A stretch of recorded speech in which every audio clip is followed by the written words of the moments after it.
Welcome, everyone. We will get going. This is the E3G press briefing on the state of play here in Belém in the negotiations. We're going to have some short interventions to begin with, and then my colleagues and I will be glad to take your questions.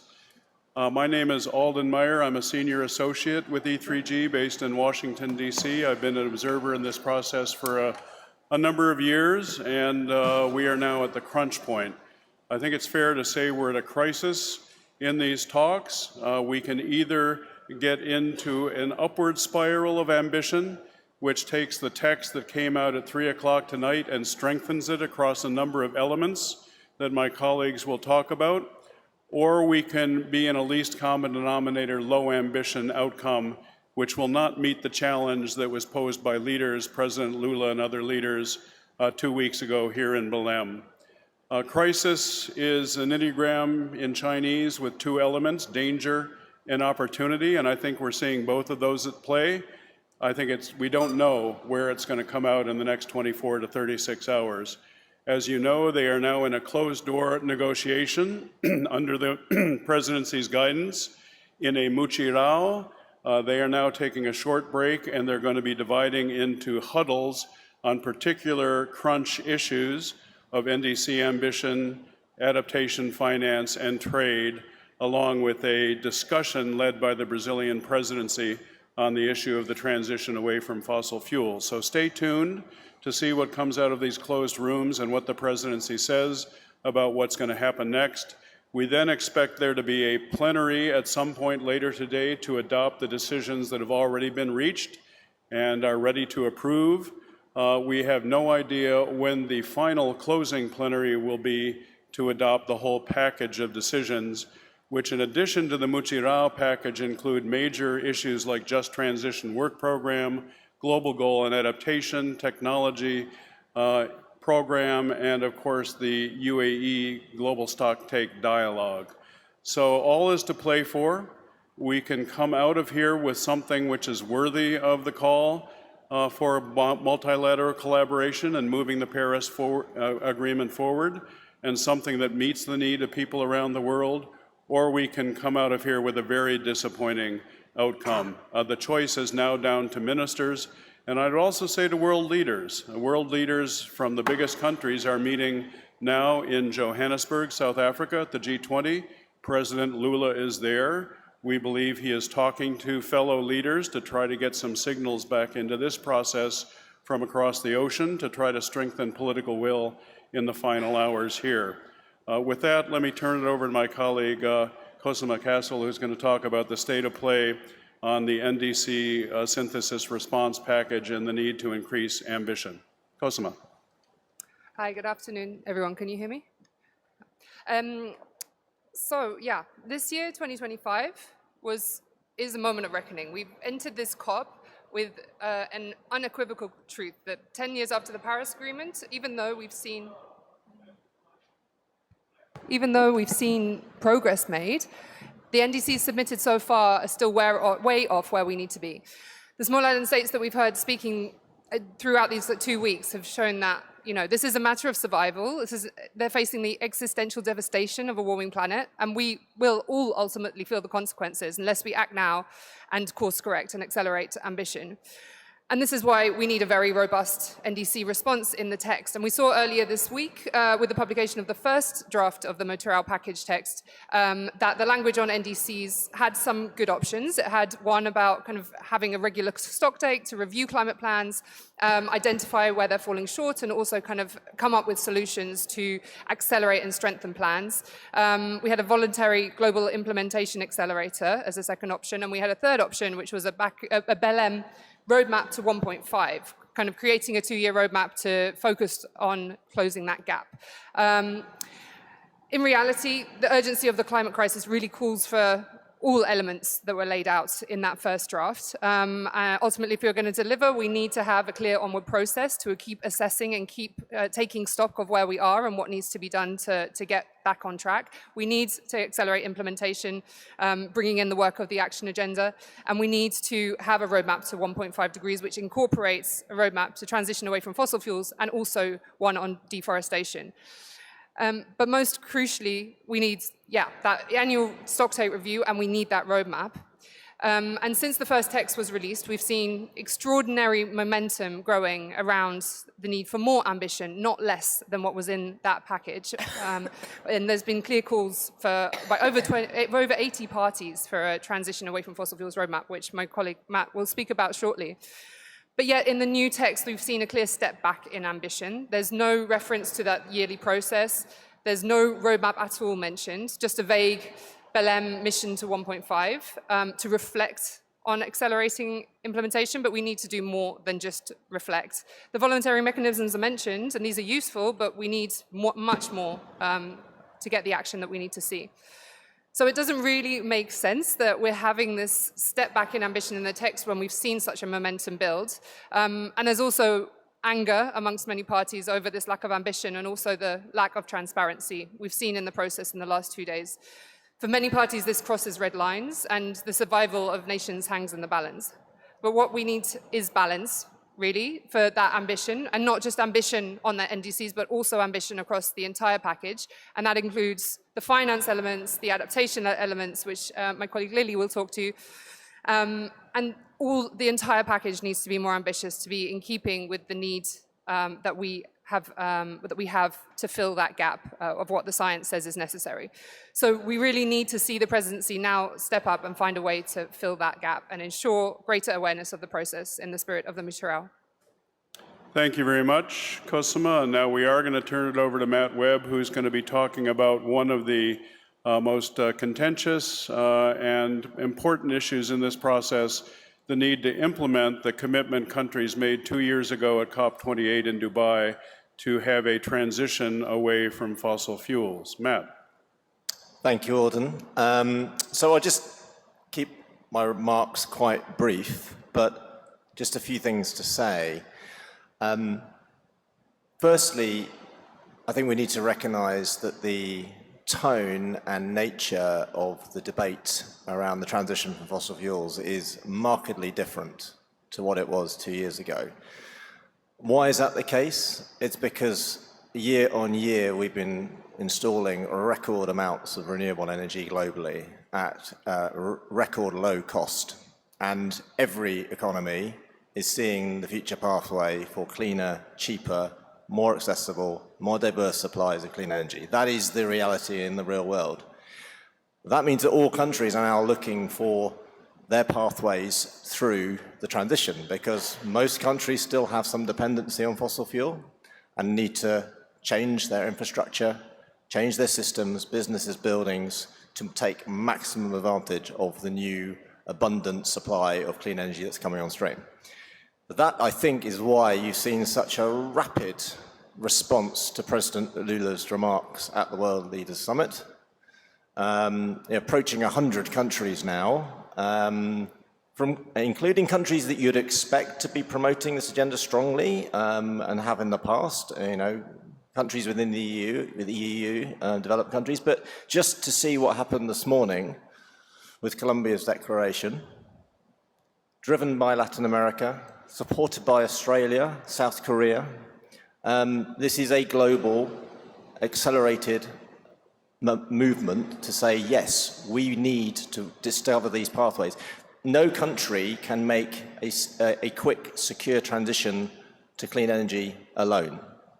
You need secure supply chains, you need to work with your neighbors, you need to interconnect, you need low carbon commodities on the market. So you have to do that together, and we need to do it quickly. And I think that's why you're seeing such a broad coalition come forward in a very different way to perhaps what was a fight over fossil language a couple of years ago. So I think we need to acknowledge that, recognize that. But as Auden was saying, at this critical moment, it is not just enough to have had an active conversation in the halls of a conference. We need to connect that energy with a clear mandate from the outcome text. And we need then to give space for that conversation to continue and to feed back into these negotiations over the coming year, 2, 3 years, and help drive momentum through the Paris process, the global stocktake, and back into domestic policies. So Huge moment of opportunity, as Alden said. I think a very different tone in the negotiations, which reflects where things have moved in the real world, and we've got to work very hard in the next 24 hours to secure that outcome. I'll stop there, but happy to take questions after. So I'll hand over to you, Lily. Thanks so much, Matt. And just the final speaker is going to be my colleague Lily Hartzell, who's a colleague with me in Washington. And you know that finance has always been one of the most charged issues here. A big issue at play now with adaptation finance, implementation of last year's finance decision, and of course, what do we do with the roadmap to 1.3 trillion? These are all issues at play in the final hours here, and Lily is an expert on what's going on in all these rooms. Thanks, Alden. And apologies, I'm losing my voice, so I'll try to speak as clearly as possible. So we still have a ways to go on the finance text as it stands currently in the draft Montreal Pact. I want to start by just talking about the Baku to Belém roadmap, which was the original roadmap in the process that we really welcome the addition of conversations on the deforestation roadmap and the fossil fuel roadmap as well. The Baku to Belém roadmap has received a huge amount of interest and engagement over the last year. This is meant to lay out a pathway for how we can achieve $1.3 trillion of finance for climate action into developing countries by 2035, as was set out in the COP29 outcome last year coming from Baku. A really transformational amount of finance and a project for the parties of the UNFCCC to be undertaking in partnership with international financial institutions and actors all over the world.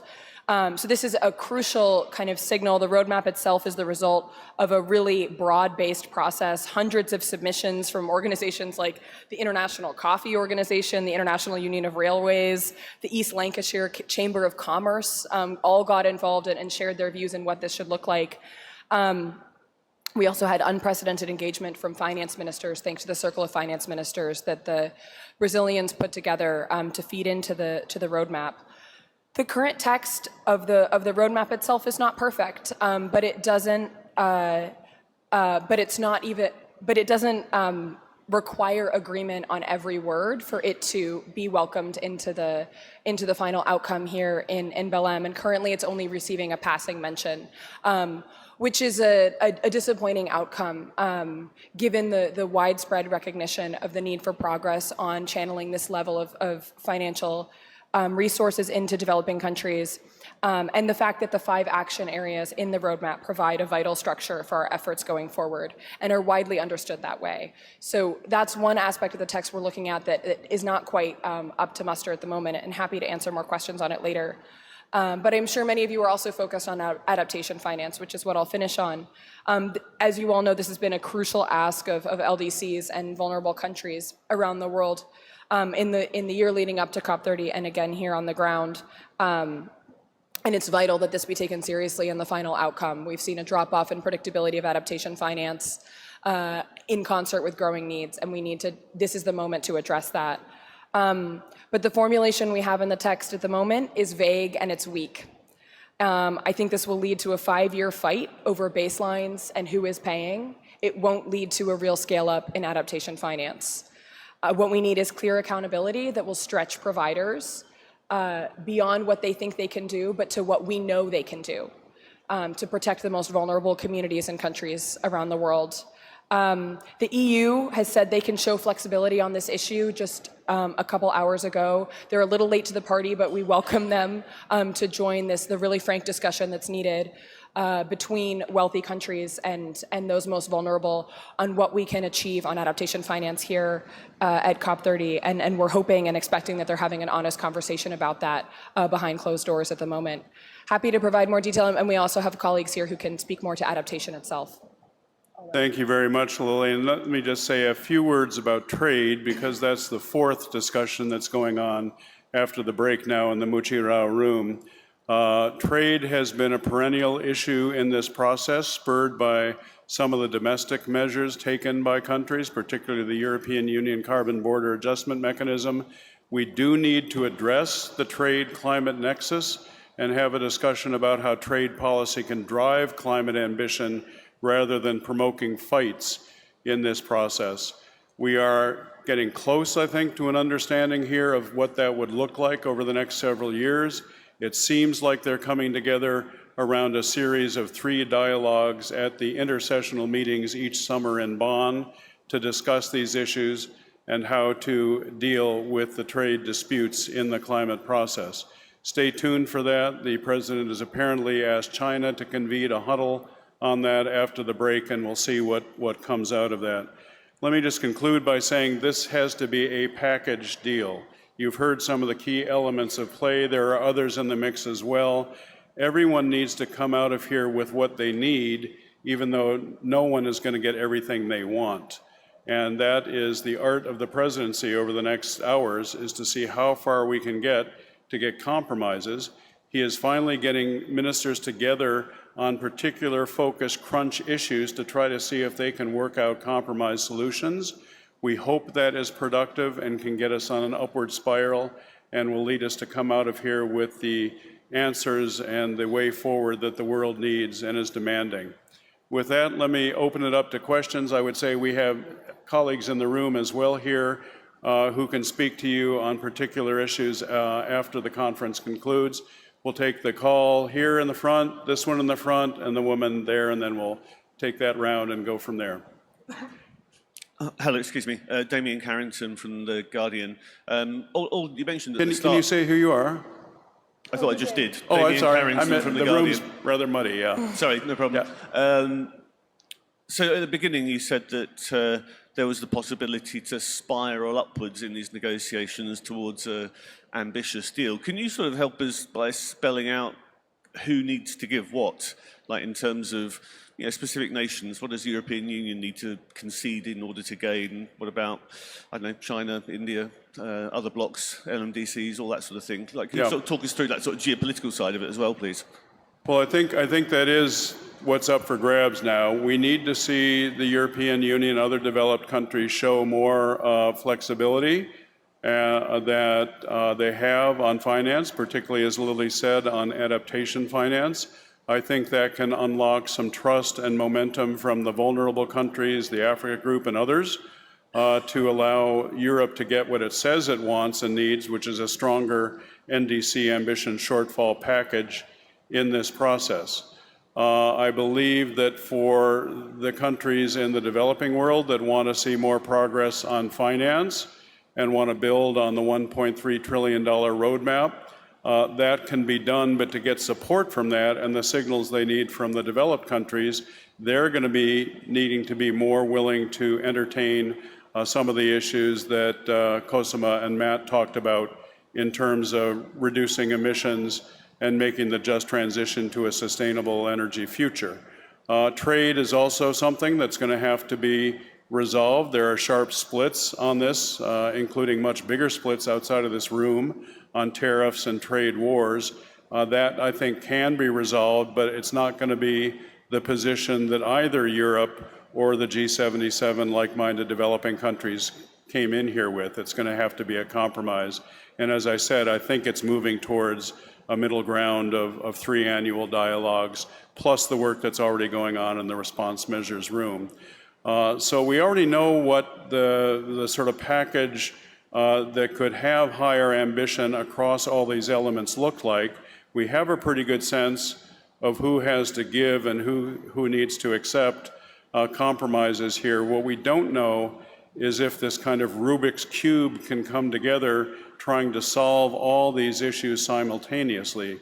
We are hearing in the room just now, there were multiple groups of countries threatening that they cannot take this deal and they would rather walk away if they don't get what they need. That's Europe on the mitigation ambition front.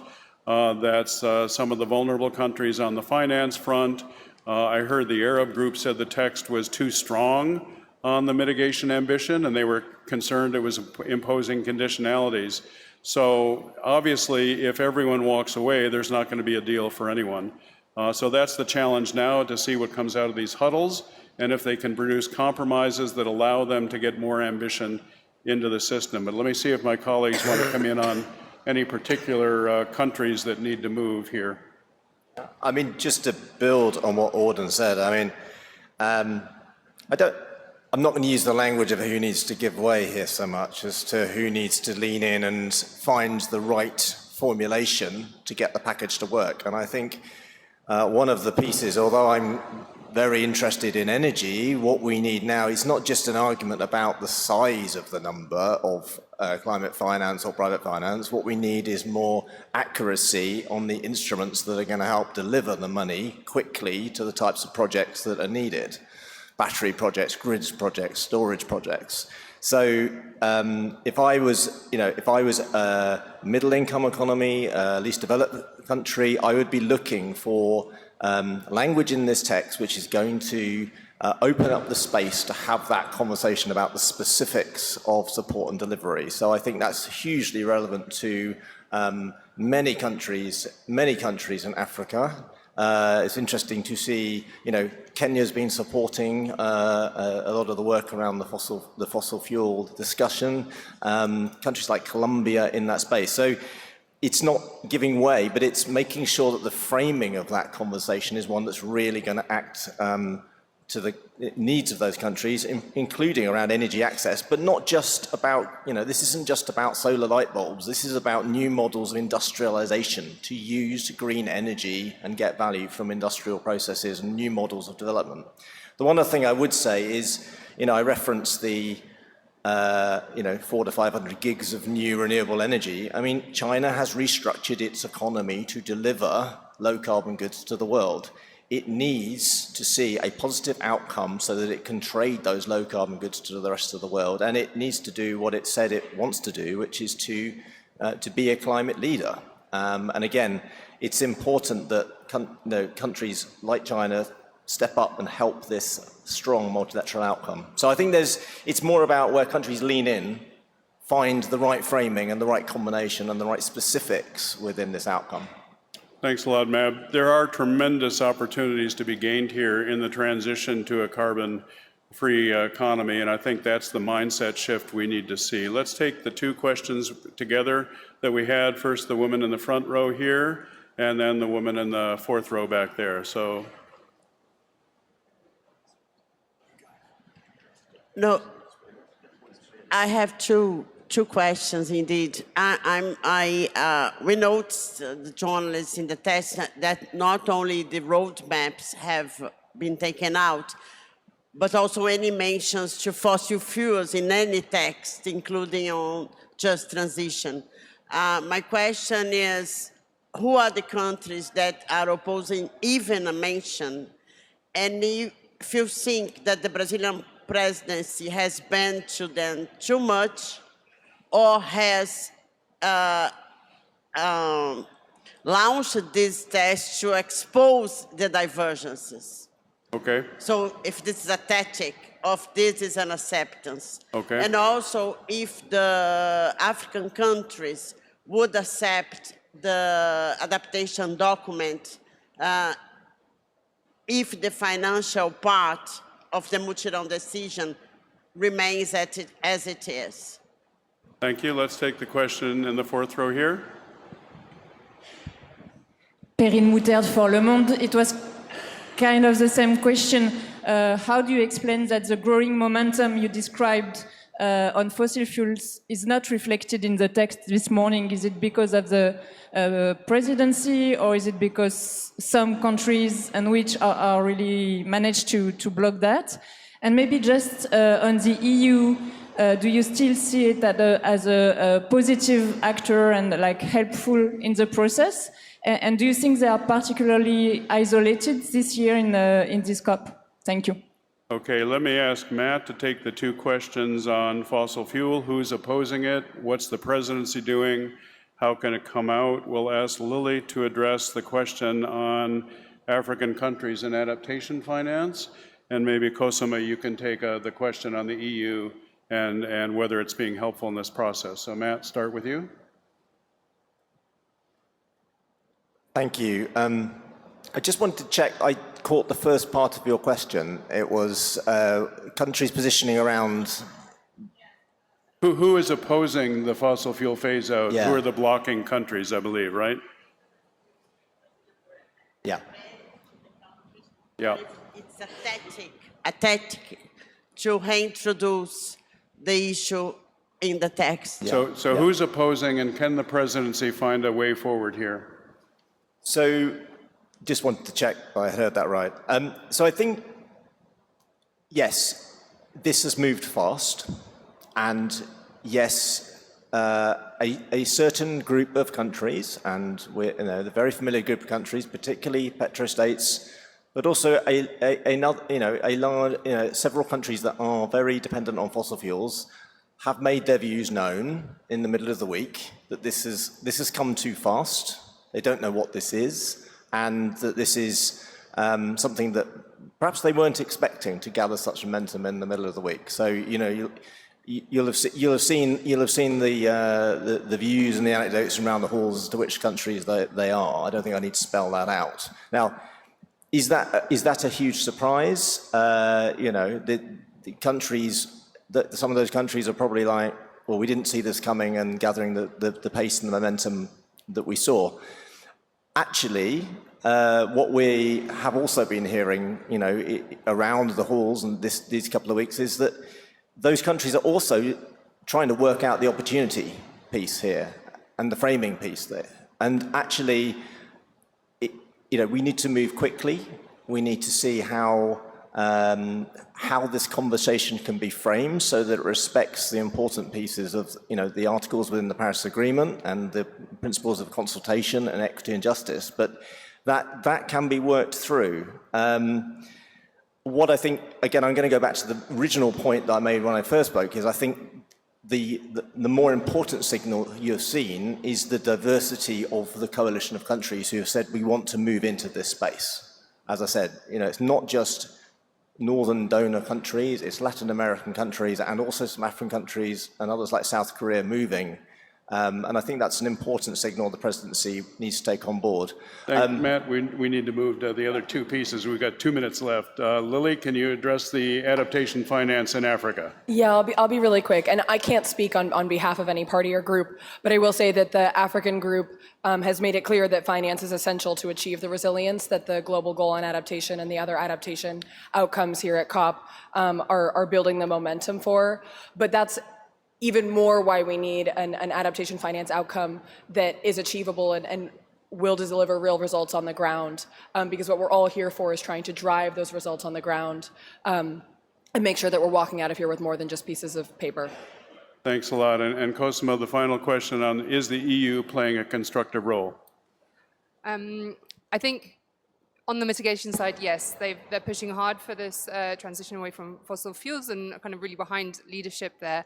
I'd say on adaptation finance, not yet. I mean, they have expressed that they want to be flexible, but what that flexibility means and whether it's a concrete progress towards, commitment to finding ways to fill that tripling goal, we need to see that if we're going to get movement on the adaptation side. So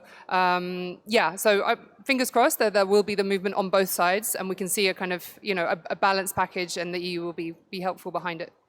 Thank you very much, everyone. Our experts will be available outside afterwards, and you can contact our media director, Helen Civil, who's here, if you want to arrange interviews with any of us. Thank you all for coming.